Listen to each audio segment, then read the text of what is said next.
హల్లెలూయా. మన ప్రభువైన యేసుక్రీస్తు నామములో మీకు అందరికీ వందనాలు. నా పేరు జయప్రసాద్ పృథ్వీరాజ్ సాలూర్. ఈరోజు నేను మాట్లాడబోతున్న అంశము ఏ శీర్షికతో నేను మాట్లాడబోతున్నానో మీకు ముందు తెలియపరుస్తున్నాను. పాట వెనుక కథ, హిమ్నల్ స్టోరీస్ ఇన్ తెలుగు. ఇంతవరకు ఎవరు చేయలేనటువంటిది మరి కార్యక్రమాన్ని చేయాలని ఆశపడుతున్నాను.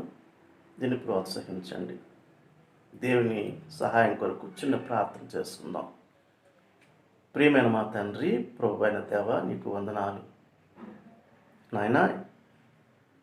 ఈ శీర్షిక మీద ప్రభు తండ్రి, పాట వెనుక కథ అనేటువంటి నాయనా, ఈ శీర్షికలో ప్రభు మేము మాట్లాడబోతున్నటువంటి మాటలన్నిటినీ తండ్రి ఈ నామానికి మహిమ కలిగినట్లుగా చేయండి.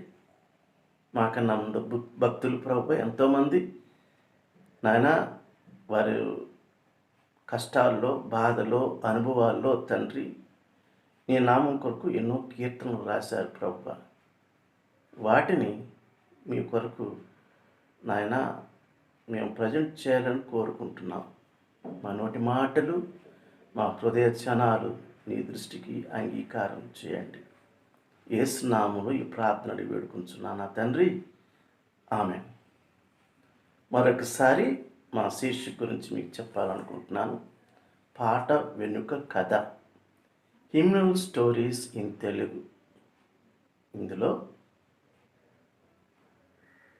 క్రీస్తు శకం 16, 17, 18 ఇంచుమించు 19 శతాబ్దాల్లో కూడా చాలామంది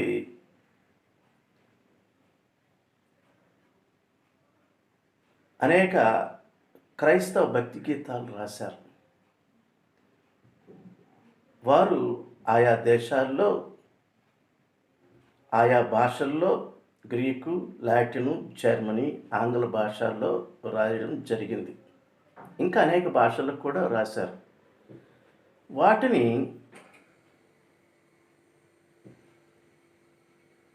ఆ రాగాలతోనే తెలుగులో కూడా మన ఆంధ్ర క్రైస్తవ కీర్తనలో రాయబడినాయి, పొందుపరచబడ్డాయి.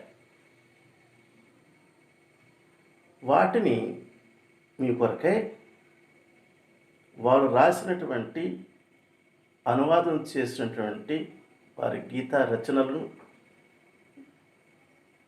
కీర్తనకర్తలను, వారి జీవితాల గురించి మీ దగ్గర కొన్ని పంచుకోవాలని చూస్తున్నాను.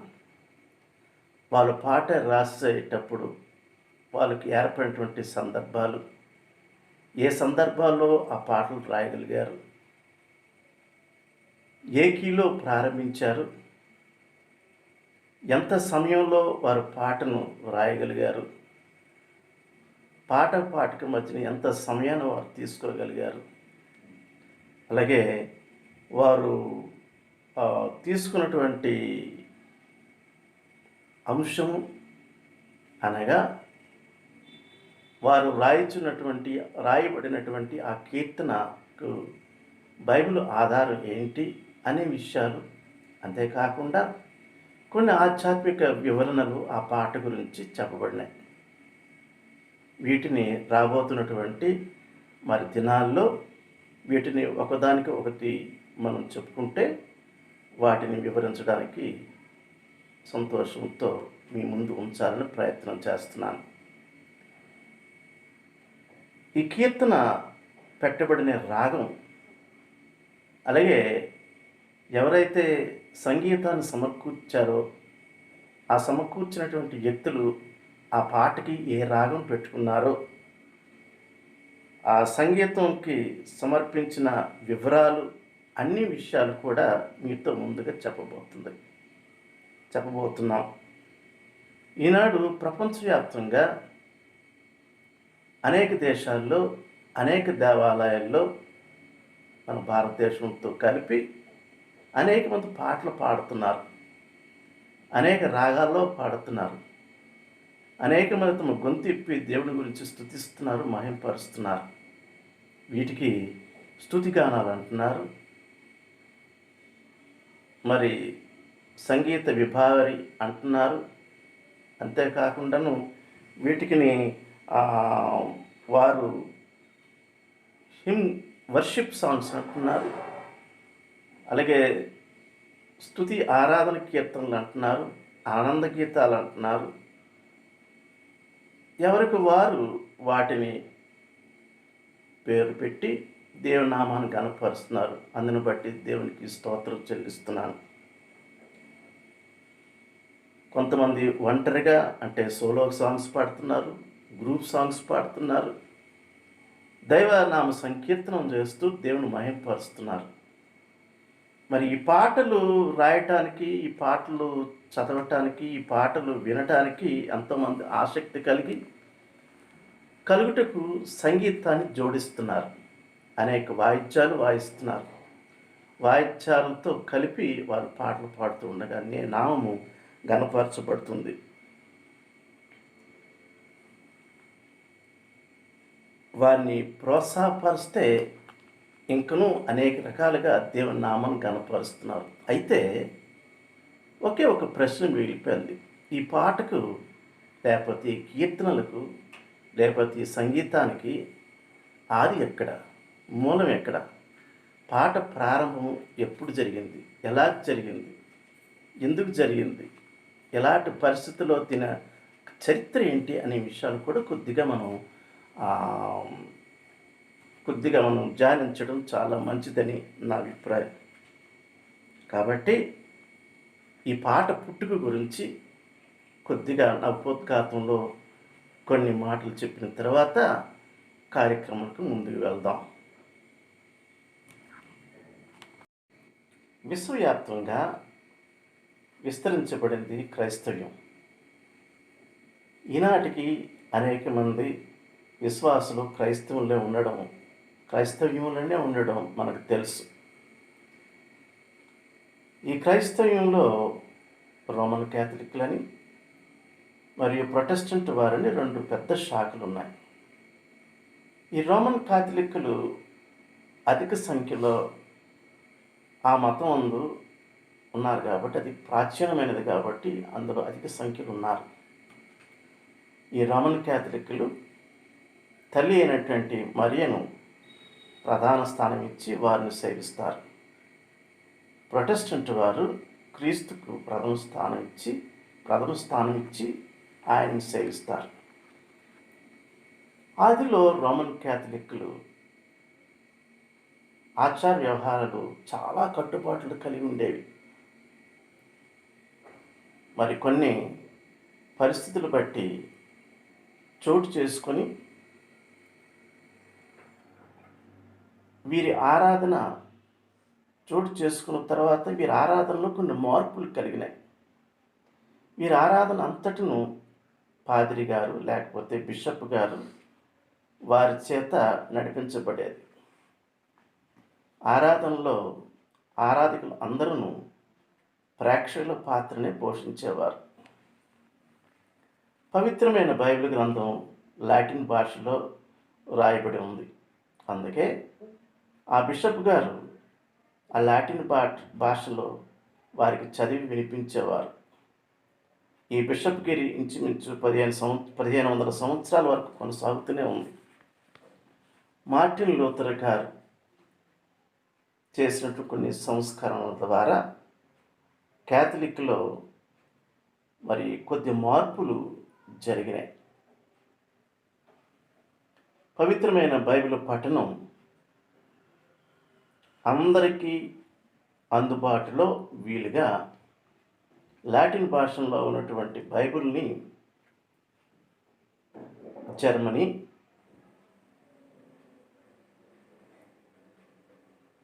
ఇంగ్లీష్ వారు అలాగే ఇతర భాషల్లో దానిని అనువదించి అంతమందికి చదువుకున్నట్టుకు అవకాశం కల్పించబడింది. అంతేకాకుండా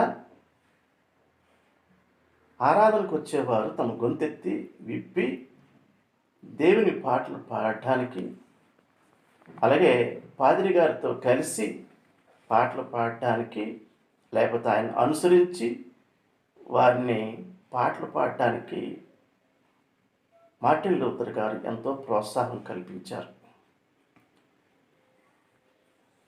మార్టిన్ లూథర్ గారిని అనుసరించిన వారిని అందరినీ లూథరన్స్ అని, క్రైస్తవులందరినీ లూథరన్స్ అని పిలువబడుతున్నారు. ప్రొటెస్టెంట్ తెగలో వీరికి ప్రధాన స్థానం ఉంది. మన భారతదేశం నందు కేథలికులు ఈనాటికి, లేకపోతే నిన్న మొన్నటి వరకు లాటిన్ గ్రీకు భాషల్లో ఉన్నటువంటి బైబిల్నే చదివారు.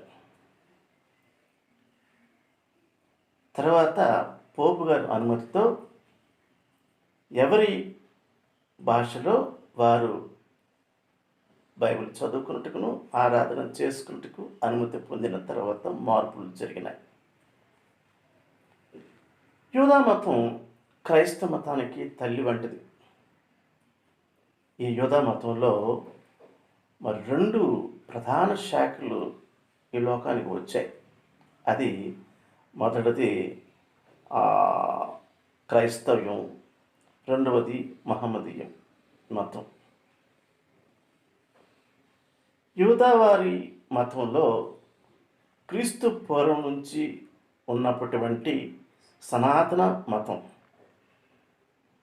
అంటే యూదా మతం క్రీస్తుకు పూర్వం నుంచి ఉన్న మతం కాబట్టి సనాతన ధర్మాన్ని పాటించే ఒక తెగవారు ఆ మతం వారు. ఇందులో దైవారాధనకి ప్రాధాన్యత ఇవ్వబడింది. ఒక విశేషం ఏంటంటే, అది మంచికి కానీ చెడుకు కానీ దైవాన్ని స్మరించి వారిని కీర్తించడం వారి అలవాటు. ఆది క్రైస్తవ సంఘం యూదా మత ప్రవిష్టులే ప్రారంభించారు. అంటే అప్పుడే యూదా మతంలో నుంచి క్రైస్తవ మతంలోనికి వచ్చినటువంటి వ్యక్తుల చేత అప్పుడు క్రైస్తవ్యం మతం ప్రారంభమైంది, స్థాపించబడింది. అందువలన యూదా మతం నుంచి కొన్ని ఆచారాలు, కొన్ని సిద్ధాంతాలు, కొన్ని అలవాట్లు క్రైస్తవ మతంలోనికి చొచ్చుకొని వచ్చాయి. మరి ఆ ప్రవేశించిన దాన్ని బట్టి ముఖ్యమైనది ఏంటంటే హీబ్రూ భాషలో ఉన్నటువంటి గ్రంథాన్ని చదవటం.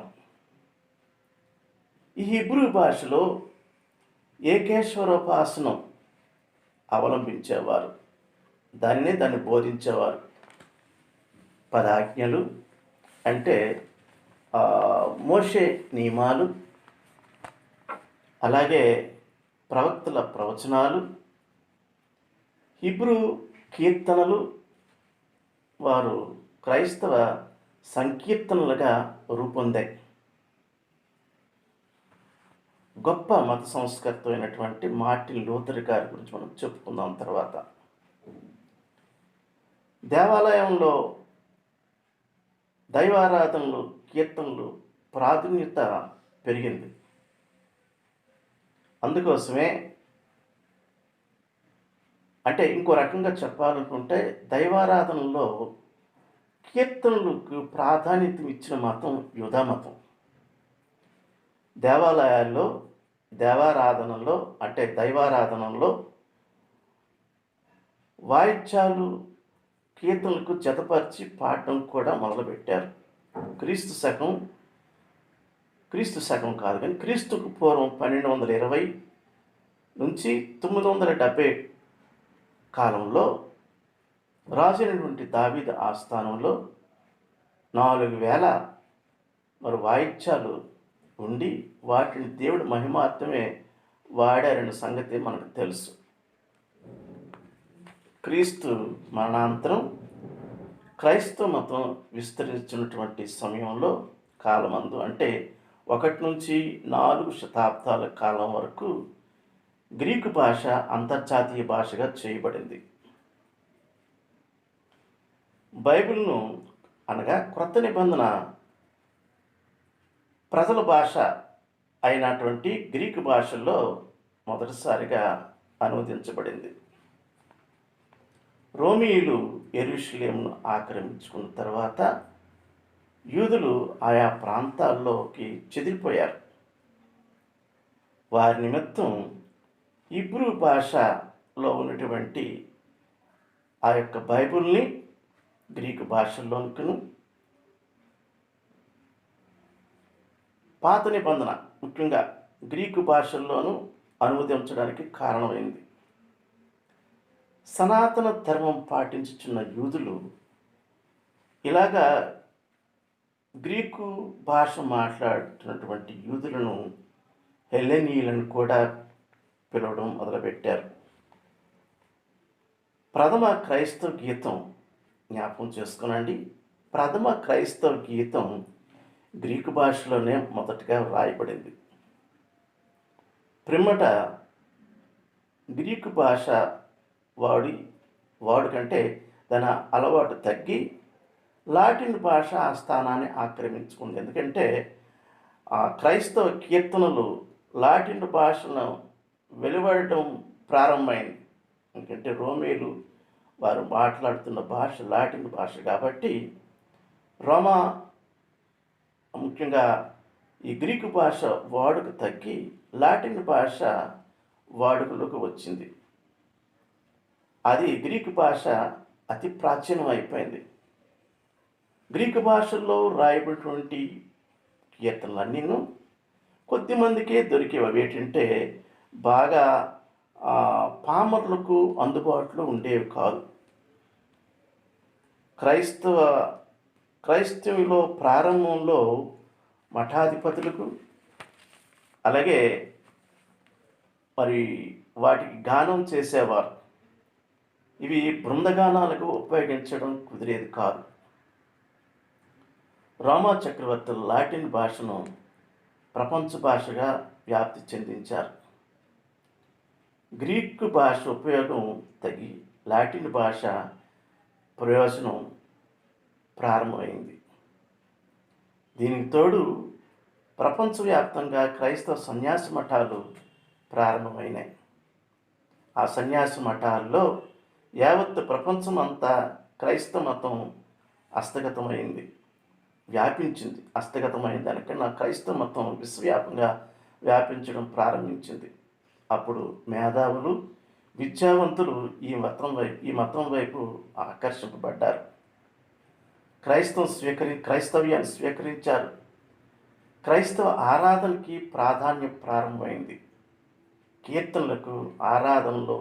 కీర్తనలు వ్రాయుట ఆరాధనలు ఉపయోగించడం ప్రారంభమైంది.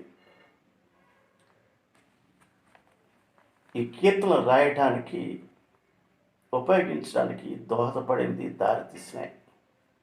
విశేషం ఏంటంటే 11-12 శతాబ్దాల కాలం ఉందే ఇంచుమించుగా 3500 కీర్తనలు లాటిన్ భాషలో రాయబడ్డాయి.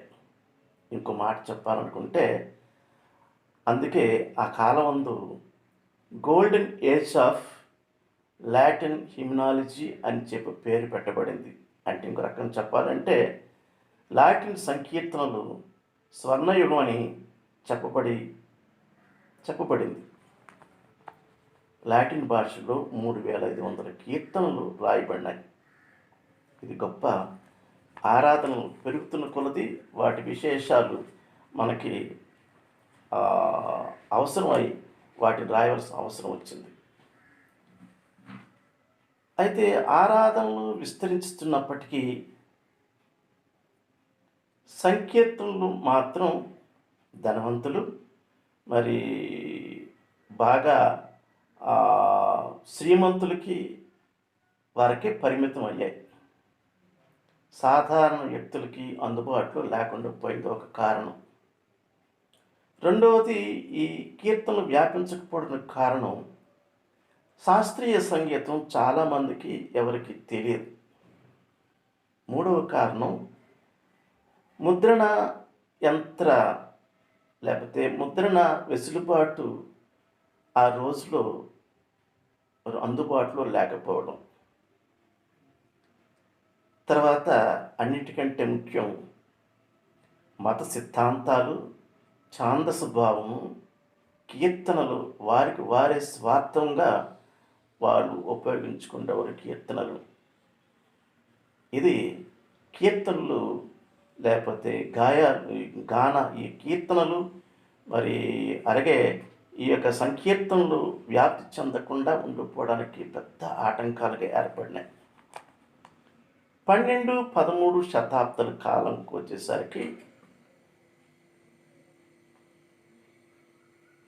లాటిన్ భాష ప్రాబల్యం కూడా నిలిచిపోవడం ప్రారంభమైంది. నేటి క్రైస్తవ దేవాలయాల్లో మత గురువులు కాకుండా సంఘం యావత్తు గొంతెత్తి ఆరాధనల క్రమంలో పాల్గొనడం కేవలం మార్టిన్ లూథర్ గారి ద్వారా ప్రారంభమైంది. ప్రపంచ భాష అని చెప్పబడి లాటిన్ భాష కొద్దిగా అది కనుమరుగవడం ప్రారంభమైంది. అందుకొరకే ఆరాధన క్రమం అనువాదాలు చేయుటకు మతాధికారులు అనుమతించడం కూడా కారణమైంది. ఎందుకంటే ఈ బైబిల్ అంతా వారి చేతుల్లో ఉంచుకుని వీటిని వ్యాప్తి చెందడానికి వారు ఇష్టపడేవారు కారు. వారు అనుమతించలేదు. అర్థం కాని భాషలో దేవుని స్తుతించుట, ఆరాధించుచు ప్రార్థించడం చాలామందికి ఇష్టపడేవారు కాదు. ఎవరికి రుచింపబడలేదు. మాతృభాషలోనే ఆరాధన చేయుటకు ప్రతి ఒక్కరూ మరి ఆతృత పడేవారు. దాని గురించి వారు ఉరకలేస్తూ ఉన్నటువంటి ఉత్సాహంతో ఉండేవారు. ఇలాంటి సమయంలో మార్టిన్ లూథర్ గారి ప్రోత్సాహం, వారి యొక్క సంస్కరణలు బట్టి చాలా మార్పులు కలిగి సంఘ ఆరాధనలో సంఘ పాదులతో పాటు సంఘం అంతా కలిసి పాటలు పాడటం మరి ప్రారంభం అవడానికి కారణమైంది. జర్మనీ దేశంలో అభ్యుదయ భావాలు ఉన్నటువంటి వ్యక్తులు కొంతమంది క్రీస్తకం 1523 ప్రాంతంలో మనం చెప్పుకున్న రీతిగా మరి ఆ ఏడాదే జర్మనీకి చెందినటువంటి మార్టిన్ లూథర్ గారు సంఘ సంస్కరణ విప్లవాన్ని ప్రారంభించినప్పుడు బైబిల్ని జర్మనీ భాషలో రాయడం మొదలుపెట్టిందే కాకుండా ఆరాధనలో పాల్గొనడానికి పాటలు కొరత అయినాయి. అందుకోసమనే ఆరాధనలో పాల్గొనడానికి జర్మనీ భాషలో అనేక మందిని ఆయన ప్రోత్సాహపరిచి కీర్తనలు రాయించేవారు. ఆయనే తన స్వయంగా సంగీతాన్ని సమకూర్చి అనేక మందిని ప్రోత్సాహపరిచి కీర్తనలు రాయించి సంఘంలో పాడుకునే అలవాటు చేయించారు. రాబోతున్న రోజుల్లో, ముందుకొచ్చినటువంటి రోజుల్లో పోపు అధికారాన్ని, రోమన్ క్యాథలిక్ వారి సిద్ధాంతాల్ని మార్టిన్ లూథర్ మరి వాటిని ఎదిరించిన వలన సంఘం నుంచి వెలివేయబడ్డారు. అలాగని మార్టిన్ లూథర్ గారు ఊరుకోలే. ఈ యొక్క బైబిల్ని అందున్నటువంటి ఇతరులు రాసిన గేయాలకి, బైబిల్లో ఉన్నటువంటి కీర్తనలకి రాగాలు సమకూర్చి ఆయనే పాటలు రాయడం మొదలుపెట్టి సంఘానికి ఉపయోగకరంగా ఉండేటట్లుగా సంఘంలో అనేక మందిని ప్రోత్సాహపరిచి పాటలు పాడడం మొదలుపెట్టారు. ఇది మొదటి మెట్టు వాళ్ళు రాయడానికి అవసరం. రోమన్ లూథర్ వారు సామూహిక ఒకరే కాదు, సమాజంతో కలిసి పాటలు పాడటం ఉన్నటువంటి ఇందులో సంఘస్థులకు కూడా వర్షిప్స్ చేయాలని వర్షిప్ సాంగ్స్ కూడా ప్రారంభించారు. సంఘం అంతా ఉత్సాహంతో పాటలు పాడటానికి ఉర్రూతలూగేవారు. ఎందుకంటే అంతవరకు లేనటువంటి అనుభవాన్ని వారు సంపాదించుకున్నందువలన మరీ ఉత్సాహపూరితంగా, ఉద్రేకపూరితంగా ఉజ్జీవమైనటువంటి రీతిలో పాడగలిగారు. క్రీస్తు 1500 సంవత్సరం పూర్వం ఇంగ్లాండ్ దేశమందున్నటువంటి వారు ఈ పాటలు పాడి సంకీర్తనలో ఆంగ్ల సంగీత సాహిత్యం కూడా అంత ఎక్కువ ఉండేది కాదు అప్పుడు. అందుకనే ఈ కీర్తనలు 17-18 శతాబ్ద కాలంలో గొప్ప విప్లవం జరిగింది. గొప్ప ఉజ్జీవాలు కలిగినాయి. గొప్ప క్రైస్తవ ఉజ్జీవాల కారణంగా బ్రిటిష్ వారు, ఐర్లాండ్ వారు, అమెరికా వారు ఉజ్జీవాల కారణంగా అనేక గొప్ప కీర్తనలు, అనేక మంది భక్తులు భక్తి గీతాలు రాయడం ప్రారంభించారు. ఇది గొప్ప మార్పు జరిగింది సంఘంలో. క్రైస్తవ ఆరాధనలో అప్పుడు దావీదు కీర్తనలే మాత్రమే పాడుకునేవారు యూదులు. ఈనాటికి ఇప్పుడు కాలంలో కూడా ఆ యూదులు ఆ కీర్తనలే వారు దేవాలయాలు అనగా సున్నగోగులు ఇప్పటికీ పాడుకుంటూనే ఉన్నారు. ఆ కీర్తనలు ఆంగ్లంలో రచించిన వ్యక్తి, ఎక్కువగా రచించినటువంటి వ్యక్తి జర్మనీ భాష నుంచి ఆంగ్ల భాషలోనికి అనువదించినటువంటి వ్యక్తి పాటు ఆంగ్ల భాషలో కీర్తనలు ఎక్కువగా రాసినటువంటి వ్యక్తి ఐజక్ వాట్సన్. ఆయన 600 కీర్తనలు పైగా రాసి సంఘానికి వినిపించారు. ఎందుకంటే ఆయన సంఘం పాటలు పాడుతూ ఉంటే నిశ్చేదంగా, ఉత్సాహం లేకుండా, చచ్చిపోయిన మాదిరిగా పాడుతుంటే ఆయన ఇష్టపడలేదు.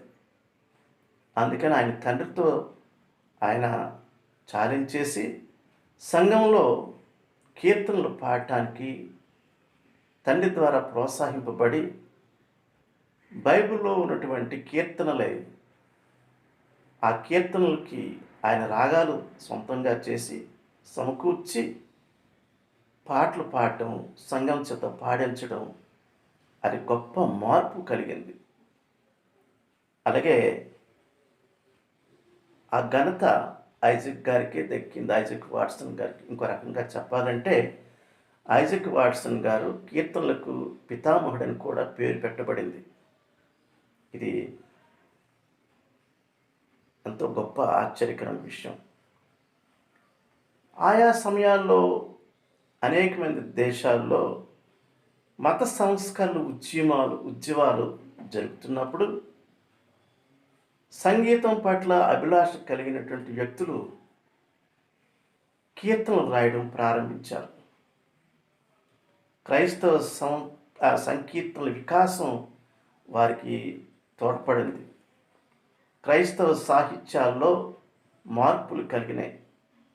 దేవుని స్తుతించడమే వారి ప్రథమావధిగా వాళ్ళు చేసుకుంటూ అనేక మంది ప్రోత్సాహపడ్డారు. అది ప్రపంచవ్యాప్తంగా గొప్ప విజయం చెప్పుకోవచ్చు. ఇవన్నీ క్రైస్తవ ఉద్యమం యొక్క ప్రాముఖ్యతనే మనం చెప్పగలం. క్రైస్తవ ఆరాధనలో ఉన్నటువంటి గొప్ప మార్పులు, సంఘమంతా కలిసి పాటలు పాడుకుంటూ ఉత్సాహం, వాటికి తోడు వాయిద్యాలు, సంగీత పరిజ్ఞానం కలిగినటువంటి ఎంతోమంది క్రైస్తవ సంగీత విద్యావంతులు ఎంతోమంది సంగీతాన్ని పాటలకు సమకూర్చి సంఘం చేత పాడించేవారు. ఇది ఎంతో గొప్ప మార్పు కలిగించిన విషయాన్ని మనం చూడగలం. పూర్వమందు నుండి హిబ్రూ భాషల కీర్తనలు వరవడి యూదుల వ్యవహార వాడుకలో ఉండిన దైవ సంకీర్తనలు అన్నిటినీ ఇంచుమించుగా తిరిగి నూతన సంగీత విభాగంలో పెట్టి సంగీతాన్ని సమకూర్చి మరి Germany, Swedish, Danish, French, England ఇంకా అనేక దేశాల్లో ఈ వరవడి ప్రారంభమైంది. ప్రతి ఒక్కరూ ఈనాటికి కూడా రోమన్ కేథలిక్ సంఘం వారు కూడా ఆ పాటలే వారి సంఘంలో పాడుకునేవారు. ఈ రోజుకి వారి కీర్తనలు కలిపి పాడడం ఉత్సాహాన్ని కనిపించడం ఎంతో గొప్పతనం మనం తెలుసుకోవచ్చు. మతపరమైనటువంటి కీర్తనలు లాటిన్ భాషల సాహిత్యాన్ని అంతట్లో ఉన్నటువంటి మాధుర్యాన్ని కొంతమంది ఆకర్షింపబడి వాటిని అనువదించడం మొదలుపెట్టారు. విశేషం ఏంటంటే మన తెలుగు ఆంధ్ర క్రైస్తవ కీర్తనలో కూడా ఆంగ్ల భాషలో అనువదింపబడినటువంటి పాటలు ఆ రాగంలోనే పాడటం మొదలుపెట్టారు. ముఖ్యంగా ఏంటంటే భారతదేశంతో పాటు అనేక దేశాలకు వెళ్తున్నటువంటి మిషనరీలు వారి వారి దేశాల్లో వారు అనుసరిస్తున్నటువంటి ఆరాధనలన్నిటినీ వారు ఏ దేశంలోకి వెళ్ళారో, ఏ దేశంలోకి వెళ్ళి వారు సేవలు అందించారో మిషనరీలుగా వారి ఆరాధనలు, వారి కీర్తనలు ఆ సంఘస్థులకు నేర్పించి వారితో కలిసి పాటలు పాడి దేవుని కీర్తించి మహింపరచడం ఎంతో అబ్బురంగా కనిపిస్తుంది. ఈనాటికి మరి 17-18 శతాబ్దాల కాలమందు ప్రొటెస్టెంట్ వారితో పాటు కేథలిక్ చర్చిల్లో కూడా ఆ పాటలు పాడుతూనే ఉన్నారు, పాడుకుంటూనే ఉన్నాం. ఆంగ్ల భాషలో ఉన్నటువంటి కీర్తనలు ఛాయలతోనే తెలుగులో అదే రీతిగా అది గొప్ప భాగ్యం మన తెలుగు ప్రజలకు. తెలుగు కీర్తనలు పుట్టుక అనువాద కీర్తనలతోనే ప్రారంభమైంది. ఆంగ్లం నుండి అనువదించబడినటువంటి కొన్ని కీర్తనలు లాటిన్, జర్మను, మరి వెల్ష్ అనేటువంటి భాషలకి మూలం. వాటిని యథాతథంగా చాలామంది మన ఆంధ్రప్రదేశ్ ప్రజలకి, క్రైస్తవ్యానికి మనకు అందజేశారు. వారిని బట్టి దేవుడికి వందనాలు చెల్లిద్దాం. ఎందుకంటే ఆంగ్ల కీర్తనలు తెలుగు భాషలో అనువదించబడిన ఆంగ్ల బాణీలోనే పాడబడటం విశేషం. ఆంగ్ల మిషనరీలు తెలుగు రాష్ట్రాలకు సేవ చేసేటప్పుడు తెలుగు క్రైస్తవులకి ఈ పాటలు నేర్పించిన వలన వారితో కలిసి, సంఘంతో కలిసి మిషనరీలు పాటలు పాడడానికి చాలా సులువైనందువలన ఆ పాటలు నేర్పించారు. దీనికి తోడు సంగీతం నేర్చుకున్నటువంటి, సంగీత పరిజ్ఞానం కలిగినటువంటి వ్యక్తులకి సంగీతం, ముఖ్యంగా పియానో వాయించడం, అలాగే ఆర్గన్ సహకరించుకుని కొంతమందికి ఆ ప్రాంతంలో ఉన్న వారికే, ఆ లోకల్గా ఉన్న వారికి నేర్పించి వారి చేత పాటలు పాడించి సంఘారాధనలో ఉత్సాహంగా సంఘంలో పాటలు పాడటం మొదలుపెట్టారు. ఇంకొక విశేషం ఏంటంటే ఈ కీర్తనలు ఏ మత క్యాలెండర్ ఉన్నా, ఏ సంఘం వారైనా వారి మత క్యాలెండర్ చొప్పున, వారి సంఘ క్యాలెండర్ చొప్పున, మరి వారి కాలక్రమాన అంటే క్రిస్మస్ పాటలు, ఈస్టర్ పాటలు, మరి లెంట్ సీజన్లో ఉన్న వారికి లెంట్ సీజన్ పాటలు, అలాగే ఒక్కొక్కటి ఏం చేశారంటే వారి సులభంగా ఉండడానికి వారి సందర్భానుసారంగా ఉన్నటువంటి, సంఘానికి సందర్భానుసారంగా ఉన్నటువంటి కీర్తనలు వ్రాయడం ప్రారంభమై ఉండడం వలన సంఘంలో ఆరాధన క్రమంలో, మరి సంఘ ఆరాధన క్రమం అన్నిటిలో, ముఖ్యంగా ఆంధ్ర క్రైస్తవ కీర్తనలో కూడా ఆ రీతిగానే పొందుపరచబడ్డాయి. భక్తి గీతాలని, ఆరాధన కీర్తనలని, కానుకల కీర్తనలని, క్రిస్మస్ కీర్తనలని, అలాగే మరి క్రొత్త సంవత్సరం కీర్తనలని, మతోద్ధారణ కీర్తనలని, మతోద్ధారణకు సంబంధించినవి, ఆధ్యాత్మికమైనటువంటి ఇవి సంబంధించినవి, మరణమైనప్పుడు ఉపయోగపడినవి, పెళ్లి వచ్చినప్పుడు ఉపయోగపడే సందర్భానుసారంగా విభజింపబడి ఈ కీర్తనలు పొందుపరచబడడం విశేషం.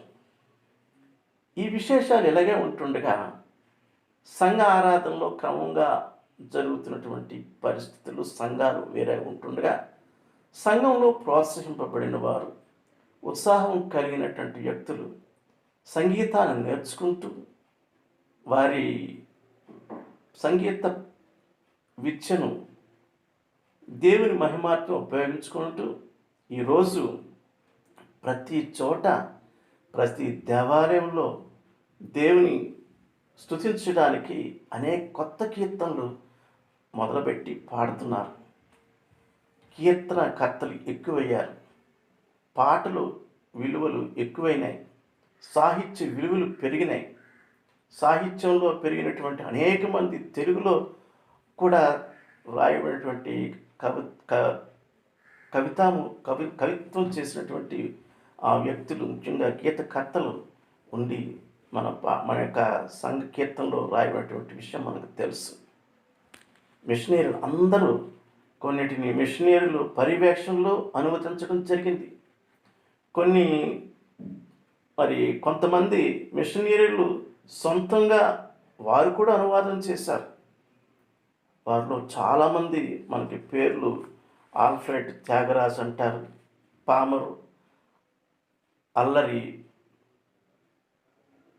పెదవీరస్వామి గారు అంటారు, ఒంగోలు దావీదు గారు, మధ్యల జోసెఫ్ గారు, రామాంజులు గారు, అలాగే మిషనరీ డాక్టర్ ఏబి మాసిలామన్ గారితో పాటు మిషనరీలు అయినటువంటి ఏ నేస్మిత్ దొర గారు, బర్నార్డ్ లూకస్ గారు, జకచౌ చాంబర్లిన్, హెచ్ హెర్మ్స్ అనేటువంటి వారు, హెన్రీ డేవిస్ గారు, జాన్ ఓబర్లీ గారు చాలా ప్రముఖులుగా పేర్లు చెప్పుకోవచ్చు. వీరందరూ వారు రాసినటువంటి కీర్తనలు, మార్టిన్ లూథర్ గారి కీర్తనలు, అలాగే సంఘంలో ఉన్నటువంటి పెద్దల కీర్తనలు, సంఘంలో ఉన్నటువంటి అనేక మంది వీరు సంఘాభివృద్ధి కొరకు ఈ కీర్తనలు రాయడం ప్రారంభించి సంఘ వృద్ధి కొరకు చాలా చేశారు. ఐజాక్ వాట్స్ గారు అంటారు, చార్లెస్ వెస్లీ గారు, చార్లెస్ ఇలియట్ గారు, హెన్రీ ఫ్రాన్సిస్ గారు, లైట్ గారు, చాలామంది ఆంగ్ల క్రైస్తవులు, ఆంగ్ల విద్యాధికులు గారు, విద్యాభివృద్ధి పొందినటువంటి వారు, పాస్టర్లు, సేవకులు, దైవ సేవకులు, ప్రతి ఒక్కరు వారనక దైవ ప్రేరితం కల్పించిన ప్రతి ఒక్కరూ ఆత్మపూర్ణులై పాటలు రాసి సంఘానికి అర్పించారు. ఈరోజు పాటలు విశేషంగా పాడుతున్నటువంటి పాటలు సంఘారాధనలోనే కాదు, అనేక రీతిలుగా అనేక ప్లాట్ఫామ్స్ మీద వాళ్ళు పాటలు పాడుతున్నారు. పాటల కన్నా పాటలు వెనుకున్నటువంటి ఆ యొక్క కథలు ఎన్నో అద్భుతమైనటువంటి రచనలు చేయబడ్డాయి. రాబోతున్న రోజుల్లో వీటన్నిటినీ ఒక్కొక్కరు ఏ రీతిగా రాశారో, వాటిని ఏ సందర్భంలో రాయబడినాయో మీకు వివరాలుగా తెలియపరచబడతాయి. వాటి విశేషాలన్నిటినీ రాబోతున్న రోజుల్లో మీకు ముందు ఉంచాలని ఆశపడుతున్నాను. పాట ఈరోజు మనం పాడుతున్నామంటే దాని వెనుకనున్నటువంటి చరిత్ర ఎంతో గొప్పది. దాన్ని నడిపించినటువంటి దేవాది దేవుడు. ఎందుకంటే పరలోకంలో దేవదూతులందరూ 24 గంటలు పరిశుద్ధుడా పరిశుద్ధుడనే పాటలు పాడతారు. వారికి ఇంకొక భాష రాదు, ఇంకొక మాట రాదు, ఇంకొక పాట రాదు. అయితే ఈ భూలోకంలో పవిత్రమైనటువంటి భక్తులందరూ క్రైస్తవ నామ సంకీర్తనం చేసినటువంటి ప్రతి భక్తి సంగీతం, ప్రతి సంగీత కీర్తనలన్నిటినూ అనేక మంది ఈ లోకంలో పాడుతున్నామంటే వాటన్నిటి నుంచి ఆకాశంలో తొంగి చూస్తున్నటువంటి అనుభవాన్ని మనం పొందాలి. దేవాది దేవుడు సంగీతాన్ని ప్రేమించే దేవుడు. దేవదూతలు ఈ లోకానికి యేసు ప్రభువు పుట్టేటప్పుడు సర్వోన్నతమైన స్థలంలో దేవునికి మహిమ, ఆయనకి ఇష్టలైన వారికి దేవునికి సమాధానం కలుగును గాకని పాటలు పాడుతూ ఈ లోకానికి దేవుని ఆగమనాన్ని వారు ఈ లోకానికి తెలియపరిచారు. యేసుక్రీస్తు ప్రభు తన శిష్యులతో గెత్సెమనే తోటలకు వెళుతున్నప్పుడు వారు కీర్తనలు పాడుచు వారు వెళ్ళారని మనకు తెలుసు. సంగీతములతో ఒకరినొకరు హెచ్చరించుకుంటూ పాటలు పాడమనే వాక్యాలు పరిశుద్ధుడైన పౌలు భక్తులు మనకు తెలియజేశారు. నేను పాడుతున్న పాటలు వెనుక ఆ పాటలు పాడడం కానీ కొత్త కీర్తన, కొత్త పాట, కొత్త రాగం, కొత్త దేశంలో, కొత్త పరలోకంలో, కొత్త హృదయంతో మనం పాడి ఆయన నామాన్ని గణపరచుటకు పరిశుద్ధుడైన దేవుడు మనకి శక్తినిచ్చునుగాక. యేసు నామానికి స్తోత్రం కలుగునుగాక. ఆమేన్. Thanks for watching the video. Please like, share and subscribe. And do comment.